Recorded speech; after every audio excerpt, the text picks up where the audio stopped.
자, 이번 시간은 이제 계약법 강론 매매에 관한 주제부터 보겠습니다. 제일 유치한 문제, 작년에 이제 이 3문제가 구성이 됐었고요. 자, 일단 기본 출발점 매매 계약, 자, 법적 성질 낙성 계약이라고 해서, 청약에 대해서 승낙이 있게 되면 계약은 성립하게 된다라고 이렇게 봤었고요. 자, 그래서 여기서 파생되는 지문이 불요식 계약이라는 개념이 나오게 됩니다. 그래서 승낙만 있으면 다 따로의 형식, 계약서 등을 쓰지 않더라도 계약은 성립하게 된다라고 해서 지문 속에서 불요식 계약, 또 교환 계약할 때도 불요식 계약, 이런 식의 지문들을 보여주게 됩니다. 그 다음에 쌍무 계약이라고 해서 매도인은 매수인한테 재산권 이전해줄 의무를 지게 될 테고, 그 다음에 매수인은 매도인에게 대금 지급한다 해서 이 재산권이라고 하는 것은 소유권뿐만 아니라 지상권, 전세권, 저당권 이런 것들도 다 재산권의 범주에 속하게 된다. 우리 물권 파트에서 지상권 양도할 수 있었고요. 그 다음에 전세권도 양도할 수 있었고, 저당권도 피담보채권, 돈 받을 권리, 구워준 돈하고 분리하지 않는다라는 전제에서 양도할 수 있다. 이런 식의 논리 구조가 됐었고요. 자, 한편 매매에 대해서 매매 유상계약입니다. 그래서 유상계약에는 교환계약, 임대차 계약도 있는데, 유상계약에 대해서는 교환계약, 임대차 계약에도 매도인의 담보 책임 등 이런 조항은 준용되게 된다. 해서 나중에 교환계약 파트에서 논의할 때 뭐 해제라든가 손해배상을 청구한다든가 이런 식의 표현들이 간간히 나오게 되는데, 그게 매도인의 담보 책임에 관한 주제가 되게 됩니다. 그래서 뒤에서 그 정도 보셨고요. 자, 여기서 이제 관련 문제에서 매매 대금이라고 하는 것이 있죠. 그래서 매매 계약에 관한 비용이라고 하는 거, 달리 약정이 없게 되면 쌍방이 균분해서 부담하게 된다. 소위 임의 규정에 관한 주제. 앞에서 공부했던 임의 규정, 이런 게 있었죠. 담장 설치 비용이라고 하는 거, 쌍방이 절반에서 부담하게 된다라고 하는 거, 이거 임의 규정이기 때문에 담장 설치에 대한 협의 과정에서 특정인이 부담하기로 하면 그대로 따르면 될 것이다. 그 다음에 이제 나왔던 것 중에 하나가 저당권의 효력이라고 해서 부합물, 종물에도 저당권의 효력이 미치게 된다. 이렇게 논의가 됐었죠. 다만 이 저당권의 효력이 부합물, 종물에 미친다라는 민법 규정은 임의 규정에 해당이 되기 때문에 달리 약정을 하고 등기까지 하게 되면 소위 부합물, 종물이라고 하는 것은 저당권 효력이 미치지 않는 경우 있었고요. 그 다음에 이제 세 번째, 매매에 있어서 매매 비용이라고 하는 거, 당사자 쌍방이 균분해서 부담하게 된다. 이건 임의 규정이니까 달리 정하게 되면 어떻다, 그 내용에 따르게 된다. 아주 오래전에 나왔던 것이 매매 비용이 뭐냐라고 했을 때 측량 비용, 그 다음에 계약서 작성 비용, 이런 것은 매매 비용이 되게 된다. 이에 비해서 매도인이 부담해야 될 비용, 담보권 말소 비용은, 저당권 소멸에 관한 그런 비용은 매도인이 부담해야 될 것이고, 매수인이 부담을 해야 되는 것은 등기 이전 비용 등은 매수인이 부담을 하게 된다. 해서 자기 어떤 이런 식의 내용들이 되겠고 해서 담보권 말소 비용이라든가 저당권 이전 소유권 이전 비용 등은 매매 비용의 범주에 포함되지 않는다. 그 다음에 좀 어려웠던 게 과실 수취권이라고 해서 작년에 이제 문제 구성이 됐었고, 내용은 되게 간단한데 길게 느려 빼가지고 사람들이 힘들어했던 내용. 그래서 우리가 이거 어디서 공부하냐면 저기서 한번 공부했던 주제가 됩니다. 지금 이제 담보 가등기라고 해서 담보 가등기 권리자 채무자가 채무를 변제하지 않게 되면은 그 다음에 이제 발생하는 문제라고 하는 거, 이런 게 있었죠. 바로 이 사람은 담보권 실행 통제에서 소유권을 취득할 수도 있었던 것이고, 저당권처럼 경매 청구해서 자기의 권리를 회수하는, 채권을 회수하는 것도 하나의 방법. 우리가 지난 시간에 공부하실 때 담보권 실행 과정이라고 하는 거, 먼저 청산금 결정해야 된다 해서 부동산의 가액에서 자신의 채권액, 그리고 선순위 담보물권자의 채권액을 뺀 금액을 청산금으로 결정하게 될 테고, 통지 이루어지게 되면 채권자는 더 이상 다툴 수가 없다라고 했었고, 채무자라고 하는 사람은 어떻다, 다툴 수가 있다. 중요 쟁점 아니었었고요. 청산기간의 한정에서 호순위 권리자 경매 청구를 할 수 있다. 마지막 주제가 바로 이 가등기 기한 본등기 이루어져야지 소유권을 취득을 하게 된다. 근데 본등기 하기 전에 청산금만 지급을 하게 되면 그 목적물의 과실수취권이라는 것은 누구한테? 가등기 담보권자에게 귀속되게 된다. 바로 이 얘기죠. 매매 계약에 있어서 매수인이 소유권을 취득하게 되는 시기라고 하는 것은 소유권 이전 등기가 이루어졌을 때 소유권 취득할 수 있다라고 하는 거. 근데 등기 안 하고 대금만 다 지급을 한 상태다. 그러면 소유권 자체는 취득할 수 없지만 과실수취권이라고 하는 것도 그렇다. 바로 매수인에게 귀속되게 된다. 그리고 이제 관련한 주제로서 우리 저당권에서 저당권의 효력 범주 볼 때 저당권의 효력, 부합물 종물에 미치게 된다라든가 건물 저당권, 건물 전세권, 지상권, 임차권에 미치게 된다. 이런 거 있었고요. 마지막 제일 어려웠던 것이 압류 효력이 발생한 후에 성립한 차임채권에 대해서는 저당권의 효력이 미치게 된다. 그걸 가지고 항상 압류 효력이 발생하기 전에 성립한 차임채권 이런 식으로 장난들을 쳤던 바가 있었고요. 자, 그래서 이것도 마찬가지 이익이기 때문에 왔는데 결국 매수인이 매매대금을 완납을 하게 되면 자, 등기 넘겨받기 전에 소유권 취득할 수 없다라고 할지라도 소위 자 과실수권은 매수인에게 귀속된다. 이런 것들이 시험 문제 매매 관련해서 이슈가 됐었고 우리 아까 매매 개념이 재산권 이전과 금전의 상호 지급을 약정하는 계약이라고 해서 지상권도 매매 대상이 될 수 있다. 이런 것들이 과거에 답이 됐던 바가 있습니다. 지상권, 전세권, 저당권도 당연히 매매 대상이 될 수 있다. 그 정도까지고요. 자, 그다음에 이제 매매 관련해서 무조건 한 문제 구성하는 게 계약, 계약금 계약이라는 주제가 되게 됩니다. 그래서 이 계약금 계약은 앞에서 우리가 계약의 성립과 관련해서 청약과 승낙 가지고 무조건 한 문제 뽑아내듯이 계약금 계약도 무조건 한 문제가 나오게 됩니다. 그래서 자, 성질을 보게 되면요. 요 물 계약이다. 그 다음에 종된 계약이다. 그래서 우리가 매매도 교환도 임대차도 다 뭐가 됐었냐면은 저희가 썼죠. 낙성 계약이라고 불렀습니다. 그래서 이 낙성 계약이라고 하는 것이 갖는 의미. 자, 승낙이 있게 되면 다 계약은 성립하게 된다. 즉, 현실적으로 급부를 하지 않더라도 계약 자체는 성립하게 된다. 근데 그 중에서 유일하게 쟁점 삼았던 거 계약금 계약이라고 하는 것은 요 물 계약에 해당이 되게 된다. 계약금 계약은 어떻다? 요 물 계약에 해당이 된다. 그래서 계약금을 얼마를 지급하기로 약정을 했다고 해서 계약금 계약이 성립하는 것이 아니라 실제 매수인이 매도인에게 계약금을 지급했을 때 그 계약금 계약은 성립하게 된다. 그래서 계약금 계약은 매수인이 매도인에게 계약금을 전부 교부했다는 전제가 쌓였을 때만 어떻다? 계약금 계약이 성립하게 된다. 그래서 일부 계약금을 지급했다라고 하면 계약금 계약은 성립하지 않는다. 그래서 계약금 계약이 성립하지 않게 되면 해제자 해약금융 계약 해제라는 개념은 인정될 수 없다라고 할 것. 그래서 이런 문제 있었잖아요. 자, 계약금 1억 주기, 1,000만 원 주기로 했는데 500만 원만 지급했다라고 했을 때 이때는 계약금 계약 자체가 성립하지 않기 때문에 해약금융 계약 해제 문제도 성립할 여지가 없다라고 할 것. 요런 게 하나 쟁점됐었고요. 자, 종된 계약, 계약금 계약은 매매 계약에 종된 계약에 해당이 된다. 그래서 매매 계약이 무효 취속 해제가 되게 되면 계약금 계약도 다 같이 소멸하게 된다. 29회 때인가 나왔던 출제 시에는 골고루 하도 많이 되기 때문에 하나 곱씹어서 가셔야 됩니다. 어렵다기보다는 좀 디테일하게 구성하는 그런 영역들이 되겠고요.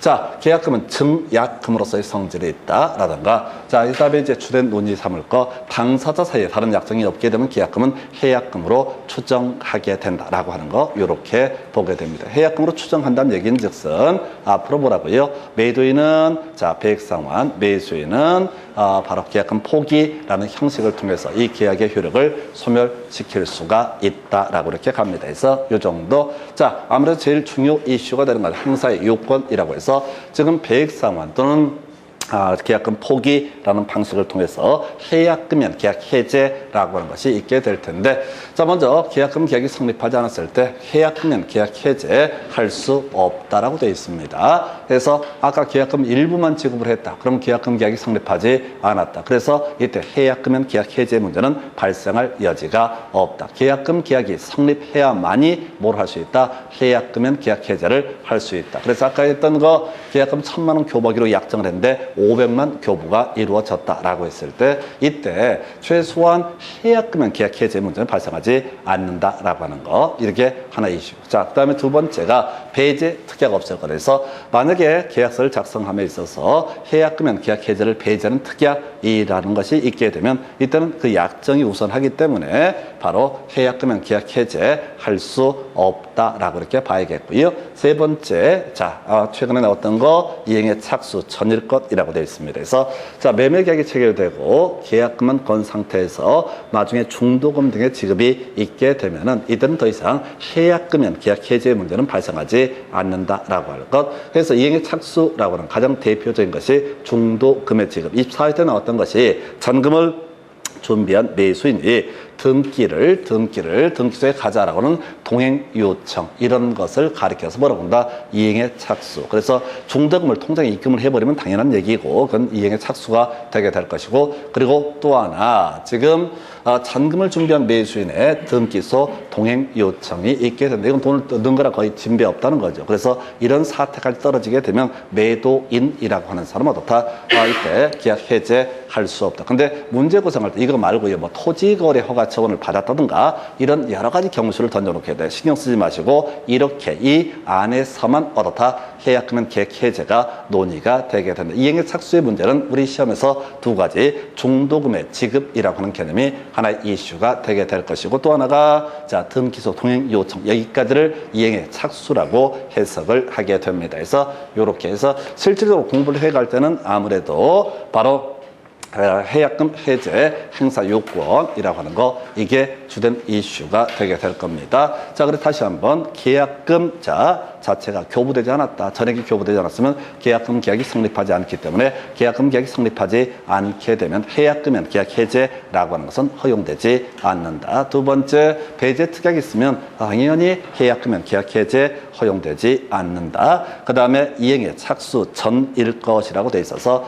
중도금 지급이라든가 또는 잔금을 준비한 매수인의 등기소 동행 요청 등이 있는 상태까지 이르게 되면 더 이상 해약금은 계약 해제라는 것은 허용되지 않는다라고 할까. 그래서 계약금은 계약 해제할 수 없다 해서 과거의 어떤 문제 지문 중에서 할 수 있는 케이스 토지거래가 처분을 받았다. 예, 여전히 해약금은 계약 해제 가능하다. 그 다음에 대금 지급 청구 소송을 제기했다. 예, 당연히 해약금은 계약 해제 가능하다. 뭐라고? 이행의 착수라는 것은 중도금의 지급이라든가 중도금을 다 준비한 매수인이 등기소 동행 요청을 한 것 여기까지를 가리켜서 뭐라고 한다? 이행의 착수. 그래서 토지 거래 허가 처분을 받았다라든가 또는 매매대금 지급 청구 소송을 제기했다고 해서 그 이행의 착수의 문제는 아니게 된다라고 할 것 해서 어려워요. 그래서 정확하게 외우셔야 돼요. 그러면 이제 생전 듣도 보도 못한 얘기가 튀어나오면 그건 소위 이행의 착수의 범주에 포함되지 않는다라고 이렇게 봐야겠고요.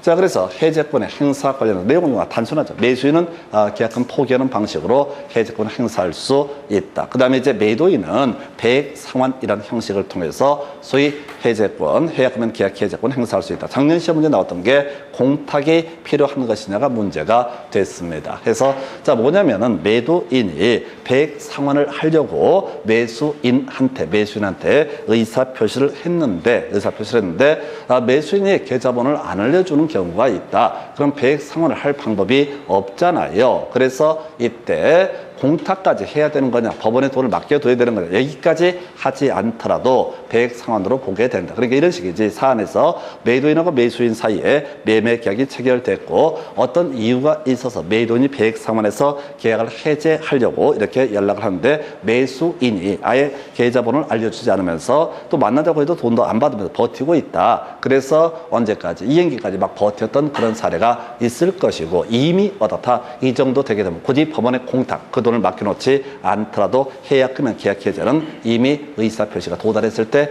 효력이 발생한다라고 해서 공탁 자체는 어떻다 불필요하다 이렇게 해석을 합니다. 이게 작년 시험 문제 출제 이슈가 됐어요. 그래서 이 계약금 계약 얘기는 이 정도가 우리 7년 동안 나왔던 거의 대부분의 문제. 그 외에 원상회복 또 손해배상 청구 등의 문제는 발생하지 않는다. 해서 우리가 해제라고 하는 가장 대표적인 것이 일방 당사자의 귀책 사유 있는 채무 불이행이 있으면 해제권 행사할 수 있고 해제권 행사가 이루어지게 되면은 무슨 문제? 원상회복의 문제, 손해배상 청구의 문제로 연계가 되게 됐던 것이죠. 그런데 앞에서 합의 해제에 있어서 원상회복 관련해서 이자 등 지급하지 않는다. 손해배상 문제 발생하지 않는다. 또 해약금연, 계약 해제 여기서도 다 손해배상의 문제 등은 발생하지 않는다. 해제가 하나, 둘, 셋, 한 4개 나오나? 첫 번째 가장 일반적인 해제가 채무 불이익에 따른 계약 해제라는 개념이 하나의 이슈가 되게 될 테고요. 두 번째 합의에 대한 약간 논의 외로 치고 해약금면 계약 해제라고 하는 거. 이것도 해제한 유형이 되게 된다. 그리고 좀 이따 이제 매도인의 담보 책임 챕터에서 논의하게 될 것 중에 하나가 바로 계약 해제라는 개념이 있게 된다. 그래서 계약법 파트에서 해제라고 하는 건 이제 일반 당사자의 의사 표시에 따라서 그 법률 관계를 소급해서 소멸시키는 것 세 가지나 있게 됩니다. 그 중에서 가장 중심이 됐던 것이 바로 채무 불이익에 따른 계약 해제라는 개념이 이슈가 됐던 것이고요. 그 다음에 이제 검토 드리게 될 주제. 자, 지금 임차인의 권리가 나오면 안 되는데 편집이 잘못되어 있는데 매도인의 담보 책임 얘기가 나와야 될 텐데요. 한번 확인을 해볼까요? 편집이 좀 잘못되어 있나? 자, 매도인의 담보 책임 얘기를 가야 되는데 편집이 다시 한번 보겠습니다. 여기서부터 가볼까요? 그래서 자, 매매에서 파생되는 주제, 매도인의 담보 책임. 1년에 많이 나오면 2문제, 적게 나오면 1문제. 개 짜증나는 문제 중에 하나가 됩니다. 안 할 수도 없는 노릇이고 이걸 이제 해야 되는 이유가 뒤에서 교환 계약 파트에서 논의하는 쟁점 때문에 이걸 이제 알고 가셔야 됩니다. 그래서 자, 매도인의 담보 책임이라고 하는 거 매매 계약이 체결됐습니다. 자, 그러면 이제 매도인은 재산권을 이전해 주면 될 테고 매수인은 자, 대금 등을 지급하면 되는 그런 관계. 자, 그런데 이때 매매 계약 자체는 유효한 것이 되게 된다. 그 중에 가장 문제가 됐던 것이 전부 타인 권리의 매매 이런 것들 문제가 될 수가 있는 거죠. 그래서 자, X 부동산의 소유자가 병이 소유자가 되게 되는데 갑이 이 X 부동산을 을에게 매도하는 계약을 체결을 하게 된다. 이걸 이름하여 뭐라고 한다? 전부 타인 권리의 매매. 그래서 앞에서 물권 행위라고 하는 것은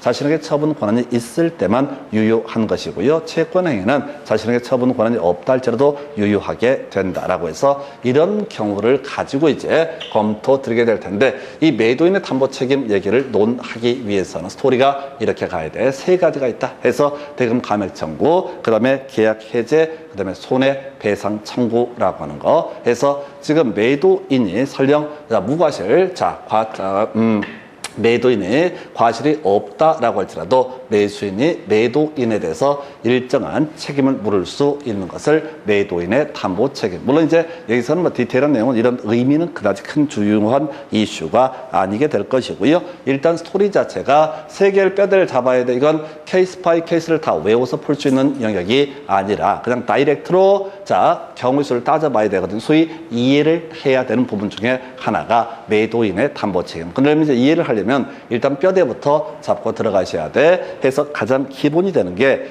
매도인의 담보 책임 유형 중에서 대금 감액 청구라는 개념이 있을 수 있다. 원래 와야 될 물건보다 좀 적게 왔다. 그리고 계약의 목적을 달성할 수 있다라고 했을 때 대금 감액 청구. 두 번째, 물건이 제대로 오지 않거나 왔다 할지라도 계약의 목적을 달성할 수 없다. 그러면 계약을 소멸시키는 거, 계약 해제라고 하는 것도 있을 수가 있겠고요. 제일 이제 문제가 될 게 계약 해제를 한 매수인이 손해배상 등을 청구할 수 있는 경우도 존재한다. 그래서 매도인의 담보 책임 얘기는 상당히 어렵습니다. 그래서 전에 보면은 그런 분들이 있잖아요. 거의 대부분의 사람들이 그 냉장고에다가요, 매도인의 담보 책임표를 딱 이렇게 출력을 해서 붙여놓고 자주 보면서 외워보겠다. 가당찮은 짓거리 되겠습니다. 해서 7년, 8년째 하고 있는데 못 외워요. 그러니까 케이스 바이 케이스로 대충 찍어가는 컨셉이지 이걸 줄줄줄 다 외워서 해결하실 수도 없고 그렇게 되지도 않아요. 해서 다시 갑시다. 매도인의 담보 책임이라고 하는 것은 매수인이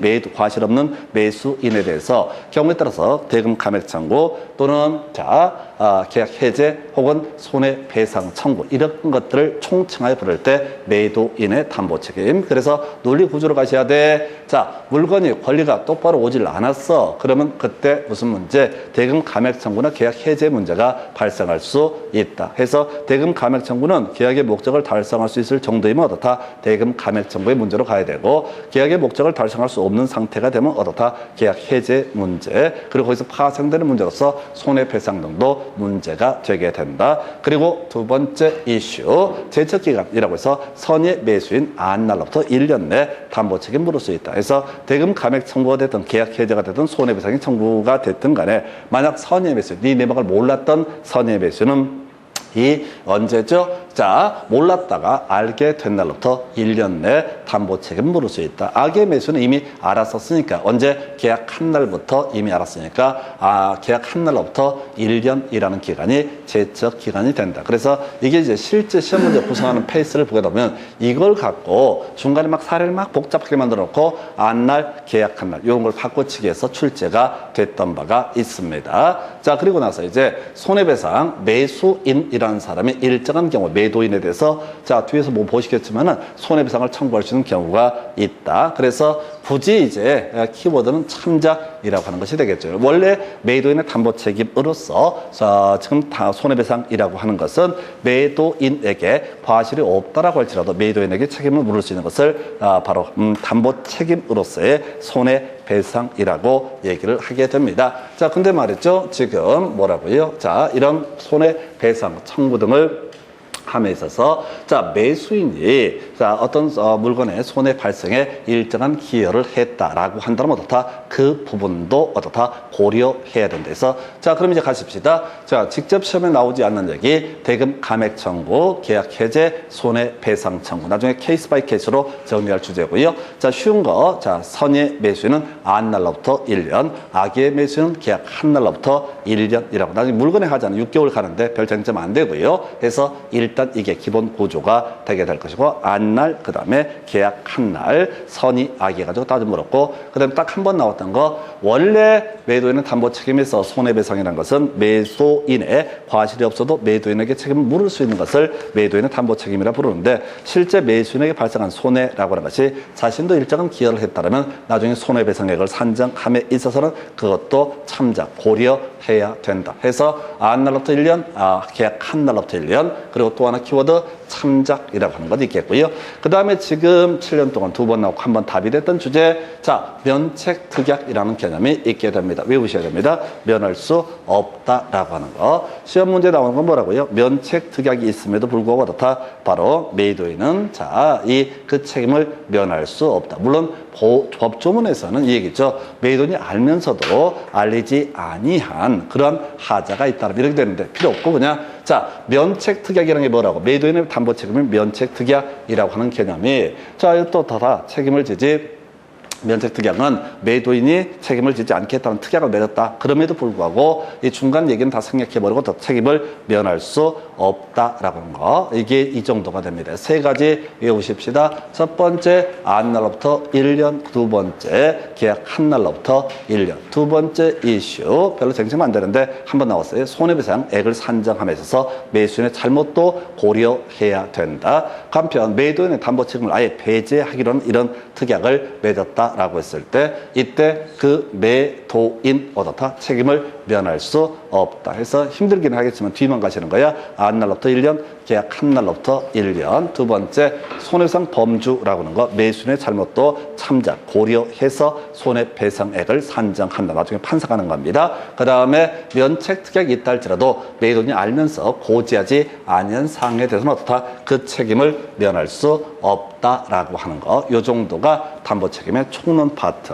자, 이제 본론 들어가서 검토 드리게 될 주제 담보 책임의 내용을 보게 될 텐데 자, 여기서는 이제 자, 하나하나 케이스 바이 케이스로 설명을 드리긴 하겠지만 시험 보실 때는 거의 기억이 나지 않을 겁니다. 대신 뼈대를 가져가셔야 돼. 자, 첫 번째 자, 아까 대금 감액 청구, 두 번째 자, 계약 해제, 세 번째가 손해배상 청구. 그래서 뭐 좀 받은 게 있는데 목적을 달성할 수 있다. 그러면 좀 깎아달라. 대금 감액 청구. 뭐 받은 게 없거나 받은 게 있다 할지라도 계약의 목적을 달성할 수 없을 때 계약 해제 문제가 발생하게 될 것이다. 그 경우에 따라서 무슨 문제? 손해배상의 문제 해서 요건 이제 하나하나 케이스 바이 케이스 갈 텐데 실질적으로 만만치가 않아요. 이런 문제에서 다만 이제 우리 문제 구성하는 것들은 전부 타인권리 매매는 전혀 답이 아닙니다. 16년 동안 한 번도 답을 안 뽑아. 왜? 워낙 쉽다고 보는 거야.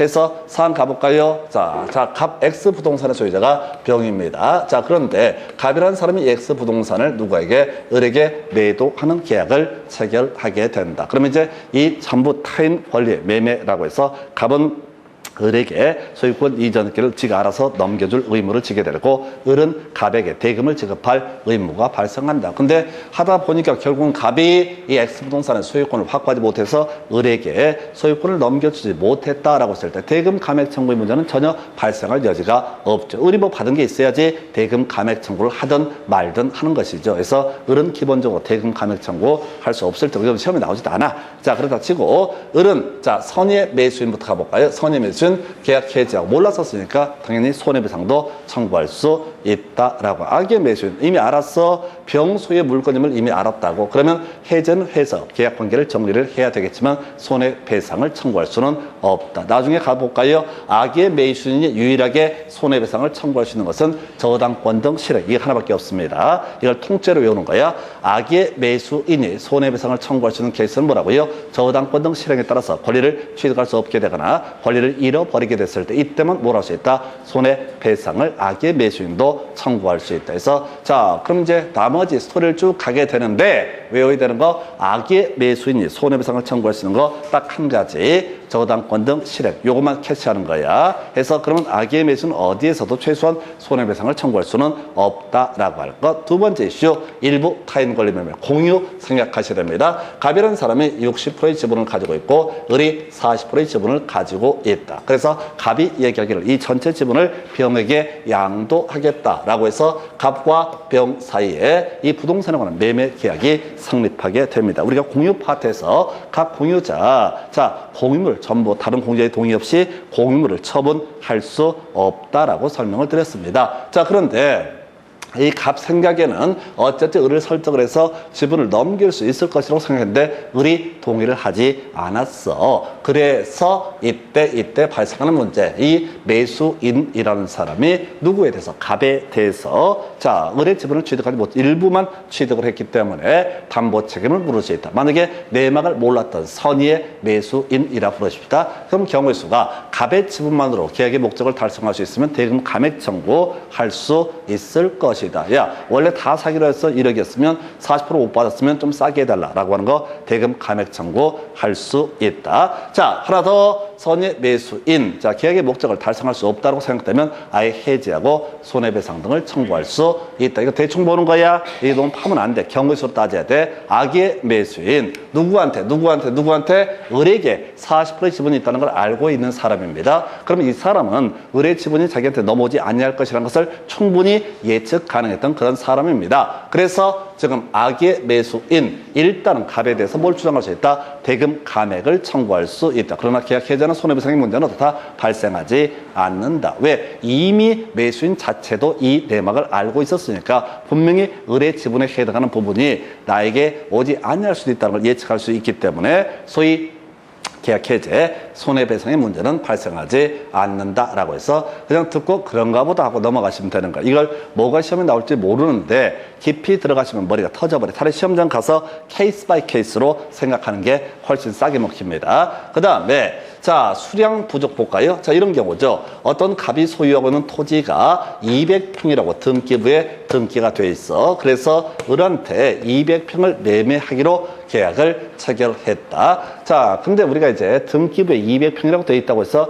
그 토지가 200평이 되는 것은 아니죠. 나중에 보니까 이게 100평짜리 토지에 불과하다. 등기부가 잘못되어 있다라는 것이 발견되게 됩니다. 이게 수량 부족의 문제. 선의 매수인 200평인 줄 알고 샀어. 근데 실제 받은 건 뭐밖에 없어? 100평밖에 없어. 그럼 당연히 계약의 목적을 달성할 수 있으면 어떻다? 대금 감액 청구하고 손해배상 청구 등 문제 있을 테고 계약의 목적을 달성할 수 없다라고 판단되면 아예 해지하고 손해배상의 문제로 넘어가게 된다. 근데 악의 매수는 말이 안 되는 거예요. 악의 매수는 이게 이제 미래를 보는 눈이 있어서 이게 200평이 아니라 100평이라는 사실을 미리 알면서 뭐를 해서 200평이라고 매매 계약을 체결을 했다. 그러면 이 사람은 전혀 어떻다? 보호받을 수가 없다라고 하는 거. 해서 이렇게 가게 됩니다. 그 다음에 이제 저당권 등 실행에 따라서 권리를 취득할 수 없게 된 선의 악의 매수 이렇게 되어 있죠. 자, 이런 논리 구조가 되게 되는 거죠. 갑이 매도인이다 라고 한번 전제를 해보고요. 을이 매수인이다 라고 한번 전제를 해보겠습니다. 자, 그래서 이거 매매계약 체결됐는데 여기에 이미 병의 저당권이 존재했던 사안이다. 그래서 지금 매매 계약을 체결하고 나서 아까 우리 매매 비용이라고 해서 당사자 쌍방이 균분해서 부담을 하게 될 것이고, 등기 이전 비용은 매수인이 부담하는 거고 기본적으로. 그 다음에 지금 저당권 말소 비용은 매도인이 부담을 해야 되는 그런 사안이 되겠습니다. 자, 그런데 말이죠. 이때 문제가 되게 되는 게, 소유권 이전 등기 넘어오기 전에 저당권 실행이 돼서 을이 소유권 이전을 받을 수 없게 되거나, 또는 등기를 넘겨받았어 일단은. 근데 갑이 얘기하기를 병한테 곧 갚아서 저당권 말소를 해줄게 라고 을이한테 통지가 된 상태였어. 근데 돈을 안 갚아서 경매가 진행이 돼버렸다. 그러면 을은 권리를 잃게 되게 된다. 예, 이런 경우에 선의 악이 불문하고 이 매수인 대금 감액 청구의 문제는 발생하지 않아. 뭐 받은 게 있어야지. 지금 저당권 실행돼서 권리를 취득할 수 없어졌으니까 대금 감액 청구의 문제는 발생하지 않을 것이고, 대신 계약 해제 뭘 할 수 있다? 손해배상을 청구할 수 있다. 그래서 그럼 정리 들어갑니다. 자, 요건 나중에 그렇게 많이 나오는 케이스 아니고요. 그리고 실제 머리만 멀쩡하면 그냥 문제를 다 풀어가실 수 있게 세팅해 줍니다. 첫 번째 모든 얘기의 시작점은요, 대금 감액 청구, 그 다음에 계약 해제, 손해배상 청구, 이 셋 중에 하나를 지지고 복구하는 것이다 라는 게 전제가 돼야 돼. 대금 감액 청구라는 것이 문제가 되기 위해서는 논의의 전제가 뭐라고요?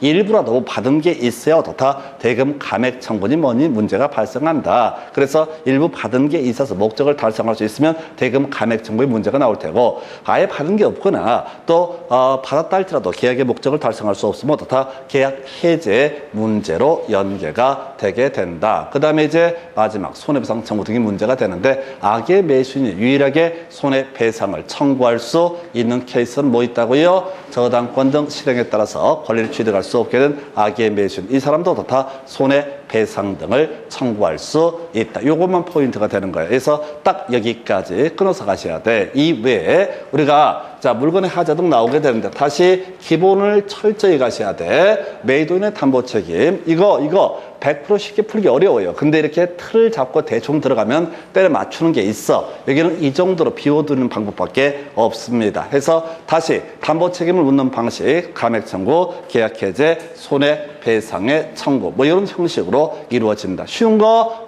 선의 매수인 몰랐으니까 안 날로부터 1년. 악의 매수인은 뭐 계약한 날 이미 알았으니까 계약한 날로부터 1년이라고 하는 거. 그리고 나서 만약에 매수인이 손해배상을 청구할 수 있다는 전제가 쌓이게 되면 매수인의 잘못도 참작, 고려해서 손해배상액을 책정을 하게 된다. 한편 애초에 매매 계약을 체결할 때 매도인의 담보 책임을 면책하기로는 특약이 있게 된다. 그럼 원칙적으로 매도인 책임을 지지 않게 될 것인데, 우리 시험에 나오는 것은 어떻다고요? 그 책임을 면할 수 없다라고 하는 거. 전부 타인 권리의 매매라고. 받은 게 아무것도 없어. 그래서 선의 매수인 계약 해제하고 손해배상 청구할 수 있다. 악의 매수는 계약 해제하는데 손해배상은 안 된다. 손해배상, 악의 매수인이 손해배상을 청구할 수 있는 건 뭐라고요? 저당권 등 실행에 따라서 권리를 취득할 수 없었을 때, 이때만 뭘 할 수 있다? 손해배상을 청구할 수 있다. 일부 타인 권리 매매, 일부만 넘어왔어. 그러면 선의 매수인 대금 감액 청구할 수도 있고 계약 해제할 수도 있고, 경우에 따라서